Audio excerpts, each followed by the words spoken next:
जय माता दी दोस्तों। शारदीय नवरात्र शुरू होने वाले हैं और इन शारदीय नवरात्र में घट स्थापना मुहूर्त क्या रहेगा, कौन सी तिथि, कौन सा नवरात्र रहने वाला है, माँ दुर्गा इस नवरात्र में किस वाहन पर सवार होकर आएंगी, इन सभी चीज़ों के बारे में हम विस्तार से इस वीडियो में जानेंगे।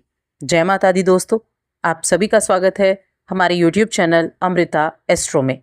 और आज की इस वीडियो में मैं बात कर रही हूँ अभी इस महीने में आने वाले शारदीय नवरात्र के बारे में। देखिए, शारदीय नवरात्र, ये नवरात्र जो है ना, ये नवरात्र पूरे वर्ष में 4 बार आते हैं, जिनमें से 2 नवरात्र हम सभी बड़े अच्छे से जानते हैं। और अभी जो नवरात्र आएंगे ये शारदीय नवरात्र रहने वाले हैं, जो कि अश्विन मास के शुक्ल पक्ष की प्रतिपदा से शुरू होकर शरद ऋतु में मनाई जाती है, इसीलिए इसको शारदीय नवरात्र भी कहा गया है। 9 दिनों तक माँ दुर्गा के 9 स्वरूपों की पूजा अर्चना होती है और 10वें दिन विजयदशमी यानी दशहरा मनाकर इसका समापन होता है। तो कब से कब तक ये नवरात्र रहेंगे, क्या कलश स्थापना का महत्व और क्या कलश स्थापना का शुभ मुहूर्त रहेगा, चलिए जानते हैं विस्तार से। आगे बढ़ने से पहले छोटा सा निवेदन, चैनल पर पहली बार आए हैं तो ज़रूर सब्सक्राइब कर लें और हमारे दूसरे चैनल एस्ट्रोलॉजी बाय अमृता को सब्सक्राइब कर लें। वहां आपको अक्टूबर माह का राशिफल अपलोड किया जा चुका है। देखिए, शारदीय नवरात्रि जो हैं ये 22 सितंबर यानी कि सोमवार के दिन से शुरू हो रहे हैं और पहले दिन कलश स्थापना या घट स्थापना कह लीजिए, इसका विशेष महत्व होता है, क्योंकि इसी दिन से माँ दुर्गा के पूजा व्रत की शुरुआत होती है। अब इस दौरान और भी कई चीज़ें होती हैं, जैसे दुर्गा पूजा का आरंभ 28 सितंबर से महाषष्ठी के साथ होगा और सप्तमी, अष्टमी, नवमी, इसके बाद 2 अक्टूबर को विजयदशमी का पर्व मनाया जाएगा। तो कलश स्थापना जो है, ये इसका जो शुभ मुहूर्त है वो क्या रहेगा। देखिए, कलश स्थापना की जब हम बात करते हैं तो कलश में देवी का वास होता है और पूरे 9 दिनों तक पूजा अर्चना से घर में सकारात्मक ऊर्जा और सौभाग्य बना रहता है। तो कलश स्थापना के लिए हम अपने घर या मंदिर में मिट्टी का कलश स्थापित करते हैं। उसमें हम नारियल, आम्रपल्लव और जल भरकर देवी शक्ति को आमंत्रित करते हैं। तो इसकी तारीख 22 सितंबर होगी, सोमवार के दिन, और शुभ समय रहेगा सुबह 6:09 से 8:06 तक, यानी कि 1 घंटा 56 मिनट का ये समय रहेगा, जो कि शुभ मुहूर्त रहने वाला है। और सुबह का जो मुहूर्त है ना, वो सबसे श्रेष्ठ माना गया है। लेकिन जो लोग उस समय स्थापना नहीं कर पाएंगे वो अभिजीत मुहूर्त में घट स्थापना कर सकते हैं। अब अभिजीत मुहूर्त कब है, तो ये रहेगा 11:49 से सुबह के और दोपहर 12:38 तक। ये 49 मिनट का समय है। तो जो सुबह जल्दी में नहीं कर सकते वो इस अभिजीत मुहूर्त के समय में घट स्थापना कर सकते हैं। अब हम इसकी तिथियों के बारे में जानते हैं। नवरात्र के 9 दिन, दुर्गा के 9 स्वरूप और कौन सी तिथि कब रहेगी। तो 22 सितंबर से शुरू है तो प्रतिपदा तिथि है माँ शैलपुत्री की पूजा। 23 सितंबर माँ ब्रह्मचारिणी की पूजा। 24 सितंबर माँ चंद्र घंटा की पूजा। 26 सितंबर माँ कुष्मांडा की पूजा। 27 सितंबर माँ स्कंद माता की पूजा। 28 सितंबर महाषष्ठी माँ कात्यायनी की पूजा। 29 सितंबर महासप्तमी माँ कालरात्रि की पूजा। 30 सितंबर महाअष्टमी माँ महागौरी की पूजा और 1 अक्टूबर महानवमी माँ सिद्धिदात्री की पूजा। 2 अक्टूबर को विजयदशमी दशहरा मनाया जाएगा।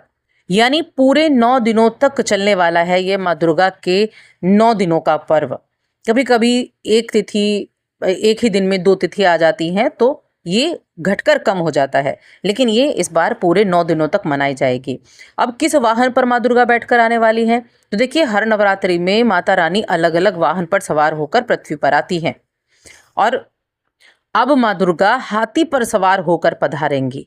हाथी पर आगमन बहुत ही शुभ माना जाता है, क्योंकि ये शांति, समृद्धि, उन्नति का प्रतीक है। और जब माँ दुर्गा हाथी पर आती हैं तो वर्ष भर में धरती पर अन्न धन में बहुत वृद्धि होती है, सुख समृद्धि का संचार होता है।